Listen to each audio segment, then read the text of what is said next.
Okay. Good morning friends. ఇవాళ మనం కేదారేశ్వరి గారు సూర్యాపేట నుంచి జాయిన్ అయ్యారు ఫర్ అవర్ భగవద్గీత సెషన్స్.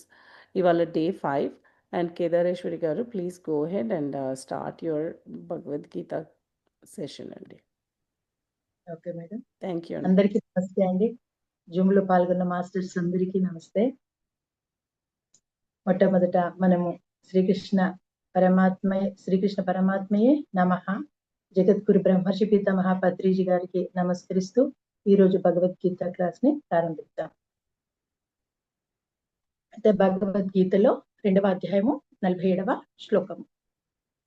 కర్మణ్యేవాధికారస్తే మా ఫలేషు కదాచన మా కర్మ ఫల హేతుర్భుః మా తే సంగోస్త్వ కర్మణి. కర్మణ్యేవాధికారస్తే మా ఫలేషు కదాచన మా కర్మ ఫల హేతుర్భుః మా తే సంగోస్త్వ కర్మణి. అంటే ఇక్కడ కృష్ణ పరమాత్మ ఏమని చెప్తున్నారంటే, కర్మణ్యేవాధికారస్తే అంటే కర్మలు చేసే అధికారమే ఉన్నది. మా ఫలేషు కదాచన అంటే కర్మ చేసే అధికారం ఉంది కానీ దాని ఫలితాన్ని ఆశించే అధికారము లేదు. అంటే మనం ఏదైనా పని మన కర్తవ్య కర్మగా చేయాలి, కానీ దాని ఫలితం గురించి మనం ఎక్స్పెక్టేషన్స్ పెట్టుకోవద్దు. పిల్లలు ఉంటారు, వాళ్ళు ఏంటి ఎగ్జామ్ రాయాలి కానీ ఇన్ని మార్కులు రావాలి అన్ని మార్కులు రావాలని ఎక్స్పెక్టేషన్స్ పెట్టుకోవద్దు. కాకపోతే ఎగ్జామ్ కి మంచిగా ప్రిపేర్ అయ్యి వెళ్ళి రాయాలి, సమర్థవంతంగా ఆ కర్మని నిర్వర్తించి ఎగ్జామ్ పూర్తిగా మంచిగా ప్రిపేర్ అయ్యి వెళ్ళి ఎగ్జామ్ రాయాలి. కానీ ఆ ఫలితం గురించి ఎక్స్పెక్టేషన్స్ పెట్టుకోవద్దు. అలా పెట్టుకుంటే ఏమవుతుందంటే మనము అనుకున్నంత రాకపోవడం వల్ల అప్పుడు దుఃఖానికి లోనవుతాం. కాబట్టి ఎలాంటి ఎక్స్పెక్టేషన్స్ పెట్టుకోవద్దు. ఒక జాబ్ ఇంటర్వ్యూకి వెళ్తారు, జాబ్ ఇంటర్వ్యూకి వెళ్ళినప్పుడు ఆ జాబ్ రాలేదనుకో నిరాశ చెందుతారు. కాబట్టి మన కర్మ ఏంటి, చేయడమే మన వంతు, దాని ఫలితాన్ని ఆశించే అధికారం అనేది లేదు. ఏదైనా ఏ స్థాయిలో ఉన్న వాళ్ళైనా ఎవరైనా కర్మ చేయాలి కానీ దాని ఫలితాన్ని మాత్రం ఆశించకూడదు అని చెప్తున్నారు. ఎందుకంటే మనం అనుకున్నంత ఫలితం రాకపోతే దుఃఖం ఉంటుంది. కాబట్టి కర్మను మాత్రం సమర్థవంతంగా చేయాలి. మా కర్మ ఫల హేతుర్భుః అంటే మళ్ళీ ఫలితాన్ని ఆశించి కర్మ చేయకూడదు. ఇప్పుడేమో కర్మ చేసి ఫలితాన్ని ఆశించొద్దు, ఇప్పుడేమో ఫలితాన్ని ఆశించి కర్మ చేయొద్దు. ఈ పని చేయడం వల్ల నాకేం లాభం ఉంటుంది, ఈ లాభం ఉంటుంది కాబట్టి నేను ఈ పని చేస్తా అనేది ఉండకూడదు అన్నట్టు. అంటే ఫలితము ఆశించి కర్మ చేయకూడదు. ఒకరికి సహాయం చేయాలనుకో, వీళ్ళ వల్ల నాకేమి లాభాన్ని పొందుతాము అని చెప్పి ఆ కర్మ చేయకూడదు. మనకు వాళ్ళ అవసరం వచ్చినప్పుడు ఆ పని చేసి పెట్టాలి అంతే. కానీ వీళ్ళ వల్ల మనకి యూజ్ ఉంటది, వీళ్ళ వల్ల ఉపయోగం ఉంటదని కర్మ చేయకూడదు. మన దాకా వచ్చిందంటే ఆ కర్మ చేయడమే మన ధర్మము. అంటే ఇక్కడ ఏంటి అంటే కర్మ చేసే అధికారం ఉంది కానీ దాని ఫలితాన్ని ఆశించే అధికారము లేదు. మళ్ళీ ఫలితాన్ని ఆశించి కర్మ చేయొద్దు. మాతే సంగోస్త్వ కర్మణి అంటే అలా ఫలితాన్ని ఆశించొద్దు, ఫలితాన్ని ఆశించి కర్మ చేయొద్దు అంటే కర్మ చేయకుండా ఉండకూడదు. అంటే ఏ పని చేయకుండా ఉండకూడదు, అంటే బద్ధకస్తుడుగా ఉండకూడదు. ఎందుకంటే మనం కర్మలు చేసిన కర్మలు అంటే పనులు అన్నట్టు. ఈ కర్మలు చేసినప్పుడే దాని నుంచి మనం అనుభవ జ్ఞానాన్ని పొందుతాం, ఒక ఎక్స్పీరియన్స్ అవుతాం. ఇప్పుడు ఒక ఎగ్జామ్ రాశారు, ఓహో ఇలా రాశాను, ఇట్లా రాస్తే బాగుండేది, అక్కడ ఫెయిల్యూర్ అవుతారు. మళ్ళీ నెక్స్ట్ దాని నుంచి ఒక నాలెడ్జ్ వస్తుంది, కొంత జ్ఞానం వస్తుంది, అనుభవ జ్ఞానాన్ని పొందుతాం. కాబట్టి కర్మ చేయకుండా ఉండొద్దు, కర్మ చేయాలి. అకర్మణత్వం అనేది ఎప్పటికీ మంచిది కాదు. అంటే ఎందుకంటే మనము అలా చేయడం వల్ల కొంత అనుభవ జ్ఞానాన్ని పొందుతామంటూ, లేకపోతే అది వృధా చేసుకున్నట్టుగా అవుతుంది అన్నట్టు. మనం ఎప్పుడైతే కర్మల నుంచి తప్పుకుంటామో, కర్మ చేయకుండా ఉంటామో మళ్ళీ మళ్ళీ జన్మలు తీసుకోవాల్సి వస్తుంది, మళ్ళీ మళ్ళీ ఆ సమస్యలు మనకు ఎదురవుతూ ఉంటాయి అన్నట్టు. అయితే ఇప్పుడు మనం అకర్మణత్వము ఉండకూడదు అని చెప్తున్నారు, అంటే కర్మ చేయకుండా ఉండొద్దు అని చెప్తున్నారు. ఇప్పుడు జాబ్ చేసే వాళ్ళు ఉంటారు, నెల మొత్తం పని చేస్తేనే నెలాఖరున వాళ్ళకి శాలరీ వస్తుంది. ఆ నెల రోజులు పని చేయకుంటే వాళ్ళకి రాదు కదా, డబ్బులు రావు కదా. మళ్ళీ అదే విధంగా ఇప్పుడు భూమిలో వ్యవసాయం చేసే వాళ్ళు ఉంటారు, భూమిలో విత్తనాలు, పొలం దున్ని విత్తనాలు వేస్తేనే 3 నెలలకు 6 నెలలకు వాళ్ళకి పంట అనేది వస్తుంది. అసలు విత్తనాలు వేయకుంటే పంట ఎలా వస్తుంది, రాదు కదా. అలాగే మనం కర్మలు చేస్తేనే ఆ కర్మల యొక్క ఫలితాలే మన వర్తమాన జీవితం అన్నట్టు. గతంలో మనం చేసిన కర్మల యొక్క ఫలితమే మన వర్తమాన జీవితము. అయితే ఈ కర్మలు చేసేటప్పుడు ఒక మన తెలివితోటి, జ్ఞానముతోటి, ఎరుకతోటి కర్మలు చేస్తూ ఉండాలి. అప్పుడే మనం మంచి కర్మలు చేస్తాం.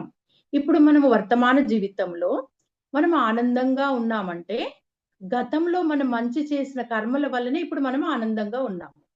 ఇప్పుడు దుఃఖంలో ఉన్నాము, బాధతో ఉన్నాము అంటే, గత జన్మలో మనం చేసిన పాప కర్మల వల్లనే మనము ఇప్పుడు దుఃఖంతో ఉంటాము. అంటే దీన్ని బట్టి మనమేంటి, ఇప్పుడు మన వర్తమానములో మనం మంచి కర్మలు చేసినప్పుడు, మనం భవిష్యత్తులో ఆనందంగా ఉంటాం. ఈ వర్తమానంలో మనం అజ్ఞానంతో చేసిన కర్మల వల్ల మళ్ళీ దుఃఖాన్ని పొందుతాం. కాబట్టి వర్తమానంలో జ్ఞానాన్ని పొంది, మంచి కర్మలు చేస్తూ ఉండాలన్నట్టు. కర్మలు చేయకుండా అనేది ఉండకూడదు. ఎప్పుడైనా అకర్మణత్వం అనేది సరికాదు. ఇప్పుడు మళ్ళీ ఫలితాల గురించి మనం ఎక్స్‌పెక్టేషన్స్ పెట్టుకోవద్దు. ఇప్పుడు ఆనందంగా ఉన్నాము. అంటే ఆనందంగా ఉన్నామంటే, మనం ఏ జన్మల చేసిన పుణ్యమా అని మనం లెక్కలు కట్టుకోవాల్సిన అవసరం లేదు. ఈ జన్మలో చేసినామా, 10 జన్మల క్రితం చేసినామా, 100 జన్మల క్రితం చేసినామా అనేది మనకి తెలియదు. ఇప్పుడు మనం ఆనందంగా ఉన్నామంటే గతంలో చేసిన పుణ్యకర్మల వల్లనే. దుఃఖంలో ఉన్నామంటే పాపకర్మలే. అంటే ఏ జన్మలనేది మనము లెక్కలు కట్టలేమన్నట్టు. అది సృష్టికే వదిలేయాలి. కర్మ చేయడమే మన ధర్మం. కర్మ చేయకుండా ఉండొద్దు. అక్కడ శ్రీకృష్ణుడు ఏమంటున్నాడు అర్జునుడిని, కర్తవ్య కర్మని ఆచరించమని చెప్తున్నాడు. ఎందుకంటే మన కర్తవ్య కర్మలు మనం తప్పకుండా చేయాలి.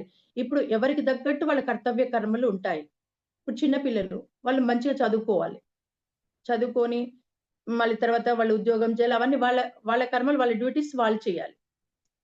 ఇప్పుడు హౌస్ వైఫ్స్ ఉంటారు. అంటే పిల్లలని, భర్తని చూసుకోవడం, వాళ్ళకి వండి పెట్టడం మన కర్తవ్య కర్మ. హస్బెండ్స్ ఏంటి, కుటుంబాన్ని పోషించడం ఆయన కర్తవ్య కర్మ. అంటే కర్తవ్య కర్మల నుంచి ఎప్పుడు కూడా తప్పుకోకూడదు. తప్పుకున్నామంటే మళ్ళీ మళ్ళీ జన్మలు తీసుకోవాల్సిందే అన్నట్టు. మళ్ళీ మళ్ళీ ఆ ఫలితాలను అనుభవించవలసిందే. అందుకే మనము వర్తమాన కర్మలను జ్ఞానముతో, వివేకముతో, ఎరుకతో కర్మలని ఆచరిస్తూ ఉండాలి. ఎలాంటి ఫలితాలని ఆశించకుండా ఉండాలి. ఫలితాన్ని ఆశించి కర్మ చేయకుండా ఉండకూడదు. ఓకేనండి.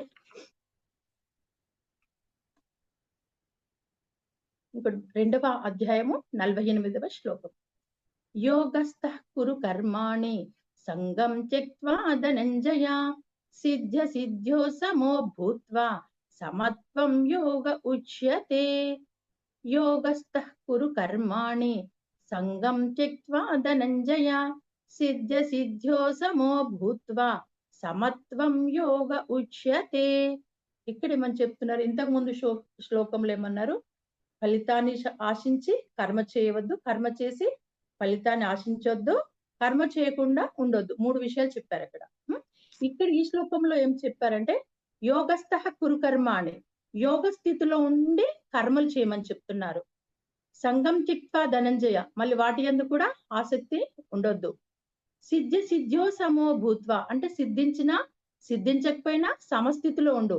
సమత్వం యోగ ఉచ్యతే, సమస్థితిలో ఉండడమే యోగము అని అంటారు. అంటే యోగస్థ కురుకర్మని అంటే, మనము ఏదైనా ఒక పని చేస్తాం. పని చేసినప్పుడు ఒక వ్యాపారం పెట్టారనుకోండి, లాభం వచ్చినా నష్టం వచ్చినా ఓకే, యాక్సెప్ట్ చేయాలి. ఒక ఎగ్జామ్ రాసాము, పాస్ అయ్యామా, ఫెయిల్ అయ్యామా, ఫెయిల్ అయినాం కదా అని ఏడ్చుకుంటూ ఉండొద్దు, పాస్ అయినాం కదా అని పొంగిపోవద్దు. ఏదైనా అంటే మంచి చెడు, నష్టం లాభం, సుఖం దుఃఖం, అవమానం తర్వాత ప్రశంసించడం, అంటే ఏ విషయాలు కూడా సాక్షిభూతంగా ఉండాలన్నట్టు. అంటే సమస్థితిలో ఉండాలన్నట్టు. అప్పుడు ఏ పని చేసినా, పని అయినా కాకపోయినా దుఃఖం అనేది ఉండదు.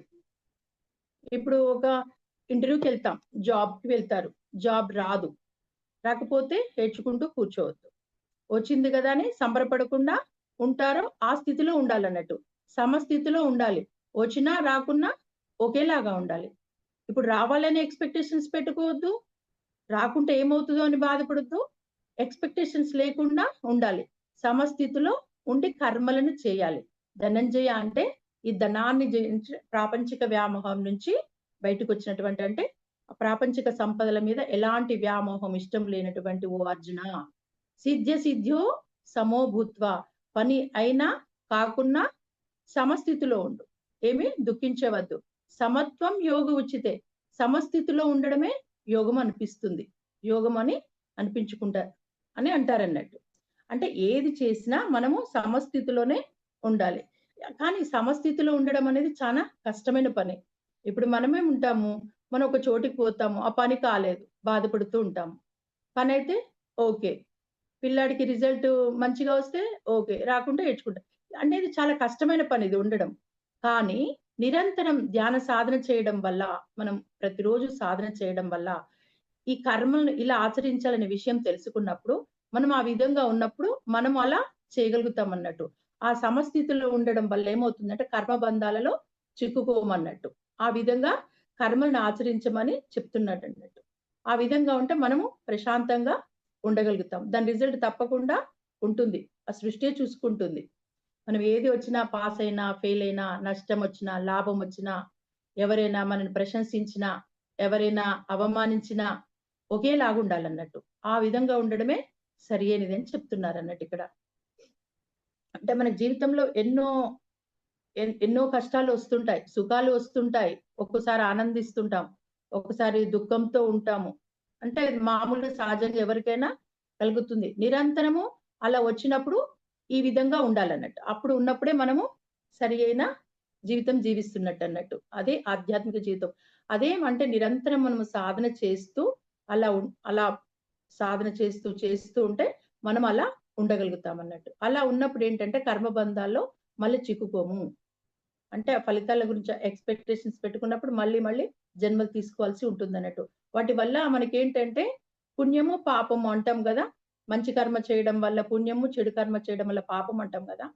ఇలా సమస్థితిలో ఉండి కర్మలు చేయడం వల్ల ఆ పుణ్యము, పాపము అనేది ఉండదు అన్నట్టు. అయితే పుణ్యము ఉన్నా, పాపము ఉన్నా మళ్ళీ జన్మ తీసుకోవాల్సిందే. పుణ్యానికి ఏంటి భోగాలు అనుభవిస్తాం. అది అనుభవించాలన్నా మనం జన్మ తీసుకోవాలి. పాపము దానివల్ల దుఃఖం పొందాలన్నా మళ్ళీ జన్మ తీసుకోవాల్సిందే. అప్పుడు మనం సమస్థితిలో ఎప్పుడైతే ఉంటామో మనకిక పునర్జన్మ అనేది ఉండదన్నట్టు. అప్పుడు మన కర్మలు జీరో అవుతాయన్నట్టు. ఇక సంచిత కర్మలు ఉంటాయి గదా! మనకి. ఈ కర్మల యొక్క ఫలితాలు మన సంచిత కర్మల్లోకి వెళ్తాయి. ఇప్పుడు సపోజ్ 60% కర్మలు ఇక్కడ అనుభవిస్తాం. కర్మల యొక్క ఫలితాలని. 40% మళ్ళీ సంచిత కర్మల్లోకి వెళ్తాయి. అంటే కర్మల గురించొచ్చినప్పుడు మళ్ళీ అది చెప్తాను. ఆ సంచిత కర్మల్లోకి వెళ్తాయన్నట్టు. మళ్ళీ మనం జన్మ తీసుకున్నప్పుడు ఆ సంచిత కర్మల్లో నుంచి కొన్ని అనుభవించడానికి మళ్ళీ మనం భూమి మీద జన్మ తీసుకుంటామన్నట్టు. ఎప్పుడైతే ఈ సమస్థితిలో ఉంటామో, యోగ స్థితిలో ఉంటామో, అప్పుడు మళ్ళీ మనకి ఇక జన్మ అనేది ఉండదు. ఆ కర్మ యొక్క ఫలితాన్ని ఆశించకుండా ఉన్నప్పుడు, ఆ సమస్థితిలో ఉన్నప్పుడు అది జీరో అవుతుందన్నట్టు. ఇక జీరో అయినప్పుడు మనకక్కడ కర్మలనేవి తగ్గిపోతాయన్నట్టు. ఇక కర్మలు మళ్ళీ పోవు. ఇప్పుడు మళ్ళీ మనం భోగాలు అనుభవించాలి. పుణ్యకర్మల వల్ల భోగాలు అనుభవించడానికి జన్మ తీసుకుంటాం. తీసుకొని మళ్ళీ కర్మలు చేస్తుంటాం. కర్మలు చేస్తున్నప్పుడు మళ్ళీ పాపాలు చేసే ఆస్కారం ఉంటుంది. మళ్ళీ పాపకర్మ అంటే ఇట్లాగే జన్మ తీసుకోవడం అనేది జరుగుతుంది. కాబట్టి ఈ పునర్జన్మ నుంచి బయటపడాలంటే యోగ స్థితిలో నుండి కర్మలు చేయాలి. సమత్వం యోగ ఉచ్యతే. సమస్థితిలో ఉండడమే యోగమని అంటారు. మన కర్తవ్య కర్మలన్నీ కూడా యోగ స్థితిలో నుండి ఆచరించాలి. 2వ అధ్యాయము 50వ శ్లోకం. బుద్ధియుక్తో జహాతిహ ఉభే సుకృత దుష్కృతే తస్మాద్ యోగాయ యుజ్యస్వ యోగః కర్మసు కౌశలం. బుద్ధియుక్తో జహాతిహ ఉభే సుకృత దుష్కృతే తస్మాద్ యోగాయ యుజ్యస్వ యోగః కర్మసు కౌశలం. అంటే ఇక్కడేంటి బుద్ధియుక్తో జహాతిహ ఉభే సుకృత దుష్కృతే. అంటే సమత్వ బుద్ధి అంటే సమస్థితిలో నుండి ఎప్పుడైతే కర్మలు చేస్తామో పుణ్య పాపాల నుంచి మనము బయటికి వచ్చేస్తాం. తస్మాత్ యోగాయ యుజ్యస్వ అంటే అందువల్ల అలాంటి యోగానే ఆచరించమని చెప్తున్నారు శ్రీకృష్ణుడు అర్జునుడికి. అంటే మనం కూడా అదే ఆచరించాలి సమస్థితిలో ఉండడం. యోగః కర్మసు కౌశలం అంటే ఈ కర్మ బంధాల నుంచి బయటపడాలంటే యోగ స్థితిలో ఉండడమే, సమస్థితిలో ఉండడమే యోగః కర్మసు కౌశలం అని చెప్తున్నారు ఇక్కడ. అంటే మనము నిత్యము కర్మలు చేస్తూనే ఉంటాం. ఏదో ఒక కర్మ చేస్తుంటాం. కర్మ చేయకుండా ఉండము. మంచిదో చెడ్డదో ఏదో ఒక కర్మ చేస్తాం. చేయడం వల్లనే దాని యొక్క కర్మల యొక్క ఫలితాలు మనకి తగులుకుంటాయి. అంటే చెడు కర్మ వల్ల పాపము, మంచి కర్మ వల్ల పుణ్యం అనేది వస్తుంది. సేమ్ అదే శ్లోకం యొక్క భావం ఉంటుంది దీనికి కూడా. తత్ఫలితంగా మనము ఈ కర్మబంధాల్లో చిక్కుకుంటాం అన్నట్టు. ఈ పునర్జన్మ నుంచి బయటపడాలంటే సమస్థితిలో ఉండాలి. సమత్వం యోగ ఉచ్యతే. అంటే యోగ స్థితిలోనే ఉండే కర్మలని మనము ఆచరిస్తూ ఉండాలి. పని అయినా కాకున్నా, నష్టం వచ్చినా, లాభం వచ్చినా ఆ సమస్థితిలోనే ఉంటే కర్మలను ఆచరించినప్పుడు మనం కర్మబంధాలలో చిక్కుకోము అని ఇక్కడ కృష్ణ పరమాత్మ చెప్తున్నాడు అన్నట్టు. అంటే మనకి ఈ జన్మ పునర్జన్మ నుంచి బయటపడాలి అంటే ఎలాంటి ఎక్స్పెక్టేషన్స్ పెట్టుకోవద్దు. దేనికైనా మనము సమస్థితిలో ఉండమని చెప్తున్నారు. దాదాపుగా తిప్పి తిప్పి ఈ 5 శ్లోకాలకు అదే భావం ఉంటుంది. ఇంకా భగవద్గీతలో 700 శ్లోకాల్లో దాదాపు 15 శ్లోకాలు, 20 శ్లోకాలు ఒకే విషయం గురించి పదే చెప్తుంటారన్నట్టు. అంటే మనకలా చెప్పడం వల్ల ఏమవుతుందంటే మైండ్‌లో బాగా పడిపోతుంది అన్నట్టు. మనం ఏ పని చేస్తున్నా అది గుర్తుకొచ్చేస్తదన్నట్టు. ఓహ్! కర్మణ్యవాధికారస్తుంది. ఆహా! మనం పని చేసే అధికారమే ఉంది గానీ, దాని ఫలితాన్ని ఆశించే అధికారము లేదు అని మనకి ఎమ్మటే మైండ్‌లోకి వచ్చేస్తదన్నట్టు. ఓహ్! ఎక్స్‌పెక్టేషన్స్ పెట్టుకోవద్దు. మనము మళ్ళీ ఫలితాన్ని ఆశించి ఏ కర్మ చేయవద్దు అనేది మనకు గుర్తుండిపోతది. మళ్ళీ ద్వంద్వాలో సమస్థితిలో ఉండాలి. అంటే రిజల్ట్ ఎలా వచ్చినా మనము సమస్థితిలో ఉండాలి. అప్పుడే మనం ప్రశాంతంగా ఉండగలుగుతాము. అప్పుడే మనము ఈ జన్మ, పునర్జన్మ ఈ బంధాలలో చిక్కుకోకుండా ఉంటామనే విషయం మనకు అవగాహన వస్తుంది అన్నట్టు. కర్మజం బుద్ధియుక్తా హి ఫలం త్యక్త్వా మనీషిణః జన్మబంధ వినుర్ముక్తాః పదం గచ్చంత నామయం. కర్మజం బుద్ధియుక్తా హి ఫలం త్యక్త్వా మనీషిణః జన్మబంధ వినుర్ముక్తాః పదం గచ్చంత్య నామయం. అంటే ఏం చేతునంటే సత్వబుద్ధి గల జ్ఞానులు అంటే ఆత్మజ్ఞానము కలిగినటువంటి జ్ఞాని. కర్మజం బుద్ధియుక్తా హి ఫలం త్యక్త్వా మనీషిణః. ఆత్మజ్ఞానము కలిగినటువంటి జ్ఞానులు ఈ జన్మబంధ వినుర్ముక్తాః అంటే ఈ జన్మ పునర్జన్మ నుంచి విడిపడడానికి విడిపడి ఆ పరమాత్మ స్థితిని పొందడానికి వాళ్ళు కర్మలు చేస్తూ ఉంటారు. ఒక ఆత్మజ్ఞాని ఎలాంటి కర్మలు చేస్తారంటే ఈ జన్మ పునర్జన్మ నుంచి బయటపడడానికి వాళ్ళు కర్మలను ఆచరిస్తుంటారు. కానీ మన ప్రాపంచిక జీవితం జీవించే వాళ్ళు ఎప్పుడు కూడా కోరికలను పెట్టుకొని జీవిస్తూ ఉంటారు. అయితే ఆత్మజ్ఞానం ఉన్నవాడు ఆధ్యాత్మిక అంటే బుద్ధి అంటే ఆత్మజ్ఞానం అన్నట్టు. ఆత్మజ్ఞానము ఎప్పుడైతే ఉంటుందో మనం ఈ జన్మ పునర్జన్మ నుంచి బయటపడతామని చెప్తున్నారు. అంటే ఆత్మజ్ఞానము అంటే ఏంటి? ఆత్మ గురించి తెలుసుకోవడము. అంటే ధ్యానం చేసి నేను శరీరము కాదు ఆత్మని స్వ అనుభవాన్ని పొంది ఆత్మ గురించి తెలుసుకోవడం. నిన్న మొన్న మనం తెలుసుకున్నాం. ఆత్మ నిత్యమైనది, శాశ్వతమైనది, ఆత్మకి మరణం లేదు, ఆత్మని ఎలాంటి ఆయుధాలు ఏమి చేయలేవు, అగ్ని దహించలేదు, వాయువు ఆరపెట్టలేదు, నీరు తడపలేదు అని ఆత్మ గురించి అంతా కూడా మనం తెలుసుకున్నాము. ఈ ఆత్మ కూడా పరమాత్మ నుంచి వచ్చినటువంటి అంశాత్మే. ఈ అంశాత్మే శరీరం తీసుకున్న తర్వాత జీవాత్మ. ఈ జీవాత్మ ఎన్నో జన్మల తర్వాత ఎన్నో జన్మలు తీసుకోవడం వలన జరిగిన తర్వాత పరమాత్మ స్థితిని పొందుతుందని మనం ఇదంతా కూడా ఆత్మజ్ఞానమే అన్నట్టు. అయితే ఇదంతా కూడా ఈ ఆత్మజ్ఞానులు ఎప్పుడు కూడా ఆత్మస్థితిలోనే ఉంటారు. నిరంతరం ఆత్మకు సంబంధించిన పనులే చేస్తూ ఉంటారు. అంటే ధ్యానం చేస్తూ ఉంటారు. ధ్యాన సాధన చేస్తూ ఇంకా ఎక్కువ జ్ఞానాన్ని పొందుతూ వాళ్ళు పరమాత్మ స్థితిని పొందడానికి వాళ్ళు పనులు చేస్తూ ఉంటారన్నట్టు. ఇంకా ఆత్మజ్ఞానం కాక ఇంకేంటి కర్మల గురించి కూడా అవగాహన ఉంటుంది. ఆత్మజ్ఞానం ఉంటుంది. కర్మలు ఎలా చేయాలో కూడా తెలుస్తూ ఉంది. ఈ కర్మలు అంటే మంచి చెడు రెండింటి ద్వంద్వాల్లో సమస్థితిలో ఉండాలి. ఇంకా తెలుసుకున్న తర్వాత ఇంకా యోగం కోసం ఇంకా ఏం చేయాలి, ఇంకా పరమాత్మ స్థితిని పొందాలంటే ఏం చేయాలి అనే ఆ తపనతోటి వాళ్ళు సాధన చేస్తూనే ఉంటారన్నట్టు. లాస్ట్‌కి మనది ఏంటి? పరమాత్మ స్థితిని పొందడమే మన లక్ష్యం. అంటే ఈ ఆధ్యాత్మిక మార్గంలోకి వచ్చిన తర్వాత మనం తెలుసుకుంటాం ఆ విషయాన్ని. పరమాత్మ స్థితిని పొందడమే. ఎప్పుడైతే మరి ఇదంతా తెలుసుకున్న తర్వాత పరమాత్మ స్థితిని పొందాలంటే మనం అప్పుడు ఏం చేస్తాం? ఆత్మకు సంబంధించిన విషయాలే ధ్యానం చేయడము, జ్ఞానాన్ని పొందడము, దీనికి సంబంధించిన పనులే మనం చేస్తూ ఉంటాం అన్నట్టు. ఇంకొకటి 2వ అధ్యాయం 55వ శ్లోకం. ప్రజహాతి యథా కామాన్ సర్వాన్ పార్థమనోగతాన్ ఆత్మన్యేవాత్మనా తుష్టః స్థితప్రజ్ఞస్తదోచ్యతే. ప్రజహాతి యథా కామాన్ సర్వాన్ పార్థమనోగతాన్ ఆత్మన్యేవాత్మనా తుష్టః స్థితప్రజ్ఞస్తదోచ్యతే. ప్రజహాతి యదా కామాన్ సర్వాన్ పార్థ మనోగతన్. అంటే అర్జున, మానవుడు మనస్సులో ఉండే సమస్త కోరికలను వదిలివేసి ఆత్మన్యేవాత్మనా తుష్టః, అంటే ఎప్పుడు కూడా నేను శరీరము కాదు ఆత్మని అనే భావనతో ఉంటూ ఉంటారో వాళ్ళే స్థితప్రజ్ఞులు అని అంటారని చెప్తున్నారన్నట్టు. వాళ్ళు ఎప్పుడు కూడా ఎప్పుడైతే మనసులో ఉండే సమస్త కోరికలన్నీ వదిలివేసి ఆత్మానుభూతిని పొందుతూ నేను శరీరము కాదు ఆత్మని అనే భావనతో ఏ పని చేసినా, ప్రాపంచికంగా ఏ పని చేసినా నేను శరీరము కాదు ఆత్మని అనే భావనతో ఉంటారో వాళ్ళే స్థితప్రజ్ఞులు అని చెప్తున్నారు.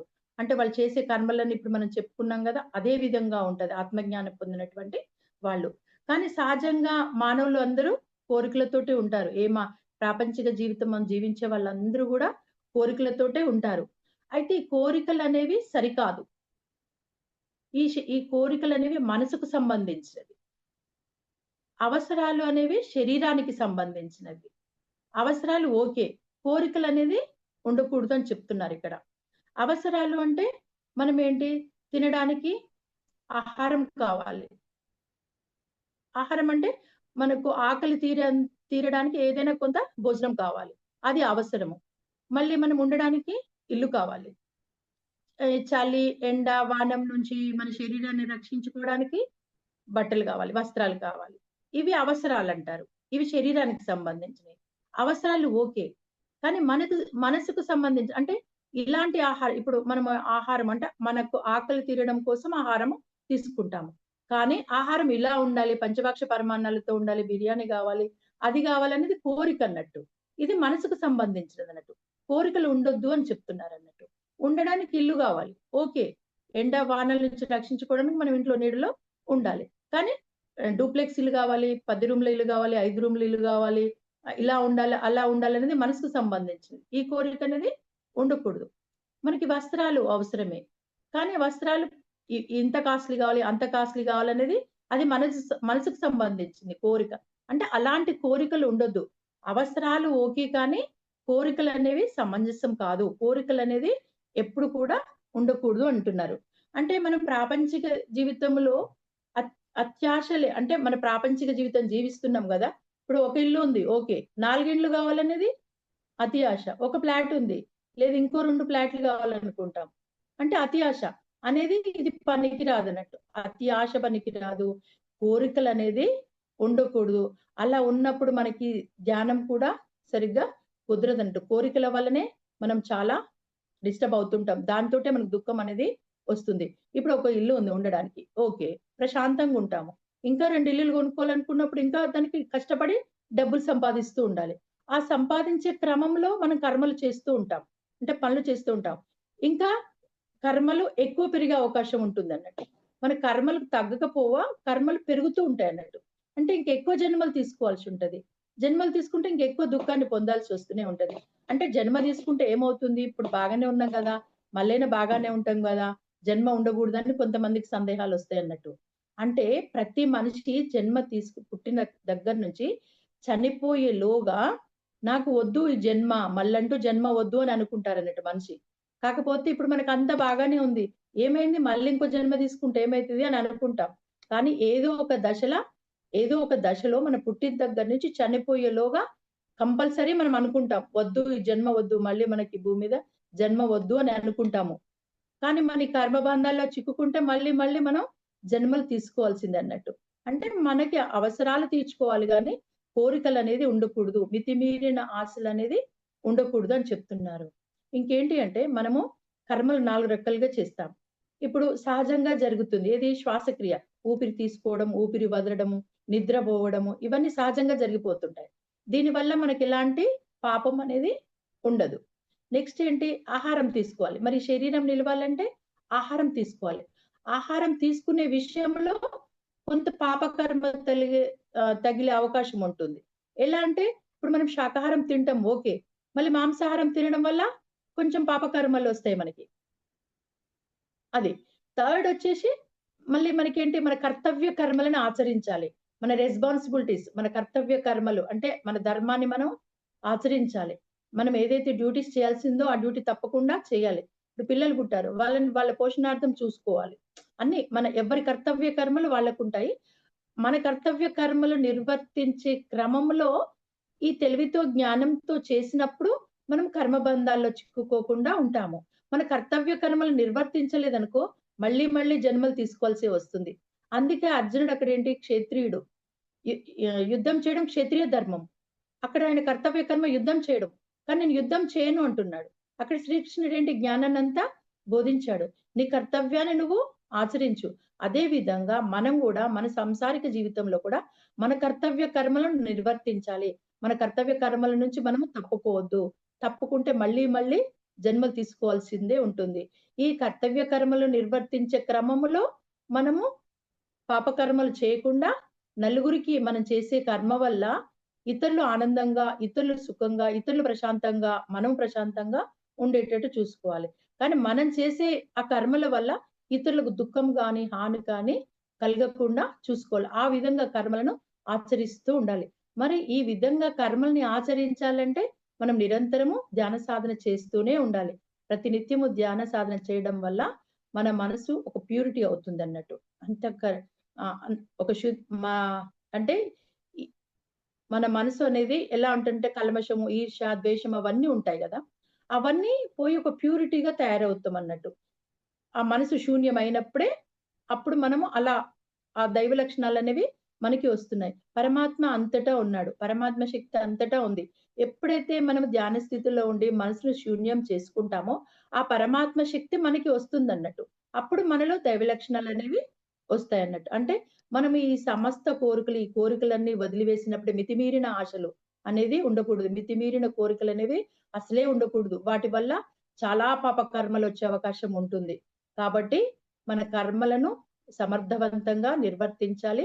తెలివితో, జ్ఞానంతో నిర్వర్తించాలంటే నిరంతరము ధ్యాన సాధన చేస్తూనే ఉండాలి. ఈరోజు మనము శ్లోకాల వల్ల విషయాలు ఏం తెలుసుకున్నామంటే, కర్మ చేయి ఫలితాన్ని ఆశించకు. ఫలితాన్ని ఆశించి కర్మ చేయకు. ఓకే. మళ్ళీ ఇంకేంటి ద్వంద్వాలలో సమస్థితిలో ఉండాలి. కష్టమొచ్చినా, నష్టమొచ్చినా, కష్టమొచ్చినా, సుఖమొచ్చినా, నష్టమొచ్చినా, లాభమొచ్చినా, పరిస్థితులు అనుకూలించినా, అనుకూలించకపోయినా, పాస్ అయినా, ఫెయిల్ అయినా, ఉద్యోగం వచ్చినా, రాకపోయినా, వ్యాపారంలో నష్టమొచ్చినా, లాభమొచ్చినా సమస్థితిలో ఉండాలి. అలా ఉన్నప్పుడే మనం కర్మబంధాల్లో చిక్కుకోము. మళ్ళీ జన్మ పునర్జన్మ అనేది ఉండదు. ఈ జన్మ పునర్జన్మ నుంచి బయటపడి ఆ పరమాత్మ స్థితిని పొందాలి. ఆ పరమానంద స్థితిని పొందాలి. ఆ పరమాత్మలో లయం అవ్వాలంటే నిరంతర సాధన వల్లనే ఆ పని అవుతుంది.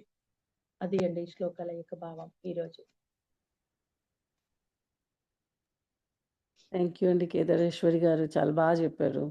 అండ్ థ్యాంక్ యూ ఎనీ అండి. క్వెషన్స్ ఎవరికైనా ఏమైనా డౌట్స్ కానీ ఎనీథింగ్ టు యాడ్?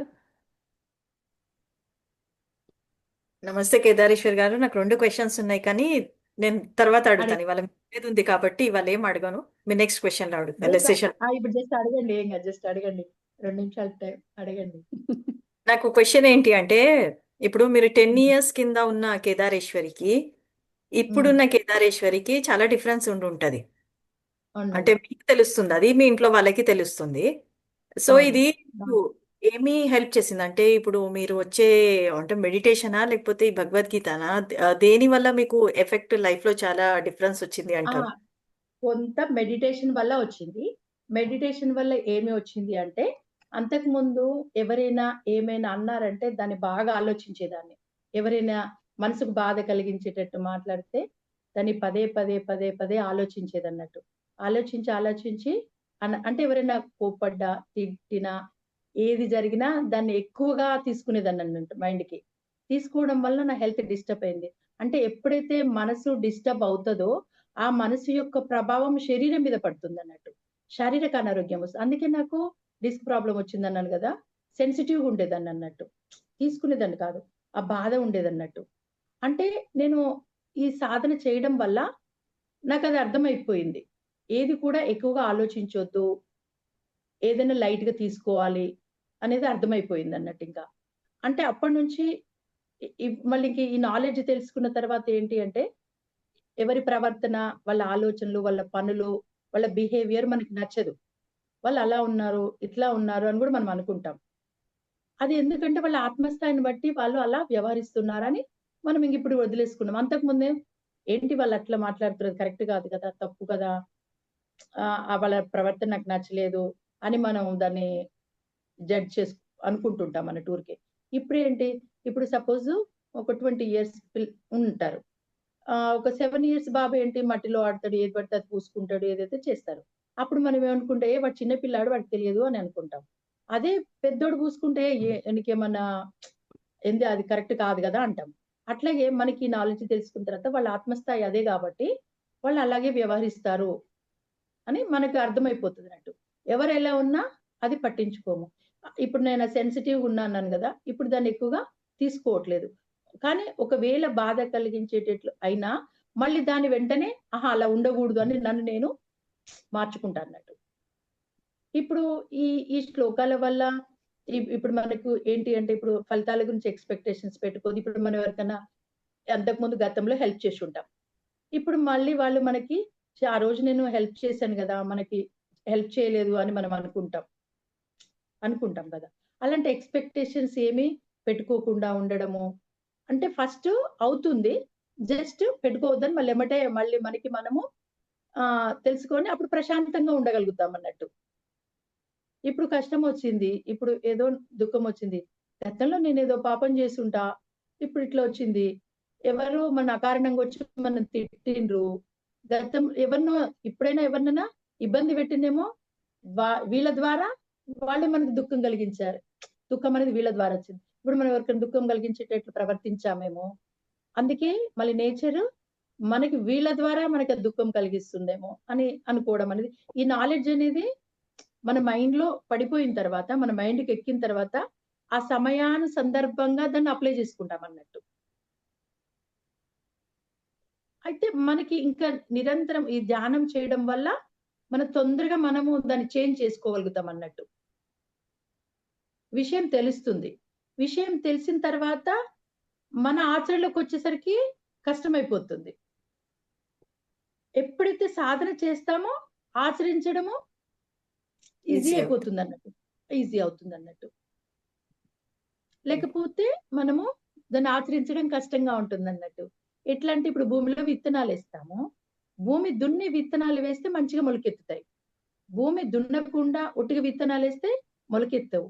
అంటే ఇప్పుడు మనం ధ్యానం చేస్తున్నామంటే, ఆ విధంగా దున్ని విత్తనాలు అంటే మంచి విషయాలని మనలో నాటుతున్నామన్నట్టు. అంటే మన మనసు శూన్యం చేసుకోవడం అంటే పొలం దున్నినట్టుగా అన్నట్టు.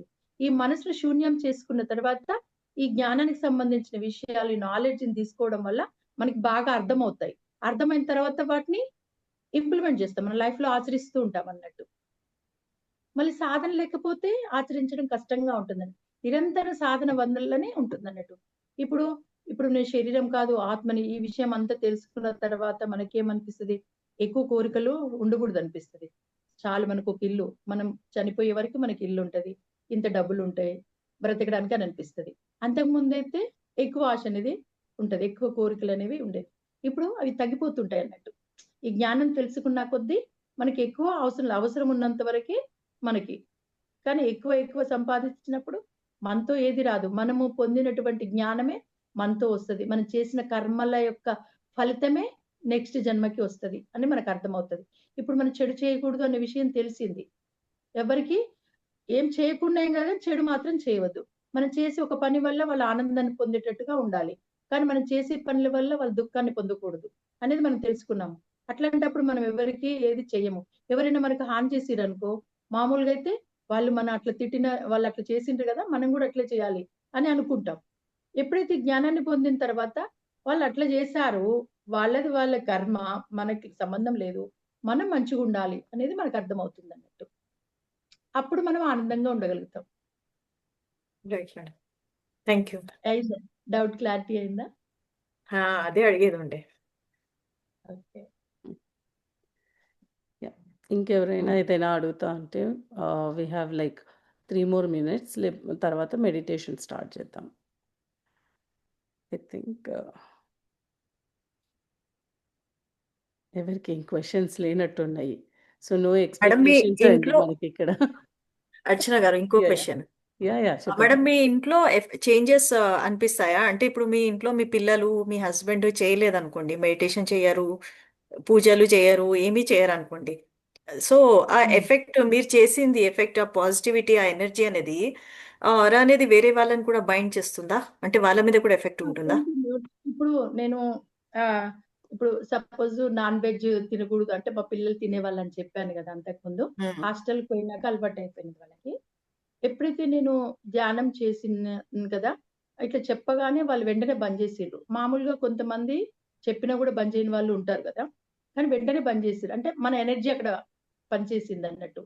మళ్ళీ ప్లస్ వాళ్ళకి అర్థమవుతూనే ఉంటది అన్నట్టు. అంటే నేను ఈ విషయాలు చెప్తూ ఉంటా కదా, అంటే వాళ్ళు ధ్యానం చేస్తారు కానీ వాళ్ళు బిజీ టైము, జాబ్ కాబట్టి చేయలేకపోతుంటారు. కానీ నేను విషయాలు చెప్తూ ఉంటానన్నట్టు వాళ్ళకి. విషయాలు చెప్తూ ఉంటాను. వాళ్ళు కూడా ఒక మంచి గుడ్ పర్సన్స్ అన్నట్టు. రైట్. అంటే మనం ఒక ఆధ్యాత్మిక మార్గంలో ఉన్నప్పుడు హాస్టల్ మాస్టర్స్ ఎప్పుడు రక్షిస్తూనే ఉంటారంట మనకి. ఇప్పుడు మనకి ఏమైనా కష్టాలు వచ్చేది ఉన్నా కూడా పెద్ద కష్టం చిన్నదాంతో పోతుంది అన్నట్టు. మనం ఒక ఆధ్యాత్మిక మార్గంలో ఈ ధ్యాన సాధన చేసి ఈ మార్గంలో ఉంటాం కదా, మనం ఆనందంగా ఉంటాం అన్నట్టు. ఇప్పుడు వాళ్ళు మా పిల్లలు హయ్యర్ సోల్స్ అయి ఉండొచ్చు, ఇట్లా నేను చెప్పగానే వాళ్ళు బంద్ చేసినారు కదా. ఇంకా వాళ్ళు ఇంకా నేను ఇట్లా చదివి తెలుసుకొని చెప్తా కదా, వాళ్ళకి ఈ ధ్యానం చేయకున్నా కూడా వాళ్ళు ఇట్లాంటి విషయాలు నాకు చెప్తూ ఉంటారు మళ్ళీ. అంటే కొన్ని కొన్ని జనరల్ గా మాట్లాడేటప్పుడు చెప్తూ ఉంటారు అన్నట్టు. నాకు అనిపిస్తుంది వీళ్ళు హయ్యర్ సోల్స్ ఏమో అని అనుకుంటాను. నైస్. అట్లా ఇప్పుడు నన్ను చూసినారు కాబట్టి మా వారు కూడా ధ్యానం చేస్తారు అన్నట్టు. నేను ధ్యానం చేసిన 2 years కి మళ్ళీ తను కూడా ధ్యానం చేయడం ప్రారంభించినారు. తను కూడా భగవద్గీత శ్లోకాలు చదువుతూ ఉంటారు, చేస్తూ ఉంటారు అన్నట్టు. అట్లా కరోనా మూమెంట్ లో మా పిల్లలు ఇక్కడ ఉన్నారు కదా, ఇంట్లో ఉన్నప్పుడు వాళ్ళు శ్రీకృష్ణామృతం అప్పుడు ఫస్ట్ టైం చెప్తున్నానట్టు సెంటర్ లో చెప్తున్నప్పుడు వీళ్ళకి కూడా ఒక 50 శ్లోకాల వరకు చెప్పా అన్నట్టు, వాటి భావము అది అట్లా. మళ్ళీ వాళ్ళకి ఒట్టిగా కూడా మామూలుగా కూర్చున్నప్పుడు కూడా ఈ విషయాలు అంటే శ్లోకాల రూపేణ కాకుండా విషయాలు చెప్తూ ఉంటారు అన్నట్టు. ఇట్లా అట్లా అని చెప్తూ ఉంటారు అన్నట్టు. అట్లా డిస్కషన్స్ అవుతూ ఉంటాయి అన్నట్టు. వాళ్ళు మాట్లాడే మాటలు కూడా చాలా మెచ్యూర్డ్ ఉంటాయి అన్నట్టు. అట్లా. Right ma'am, thank you. Okay, leave అవ్వచ్చా అండి? ఏమైనా లీవ్ షూర్ అవ్వచ్చు. అండి. నేను ఇది రికార్డింగ్ కూడా స్టాప్ చేస్తున్నాను.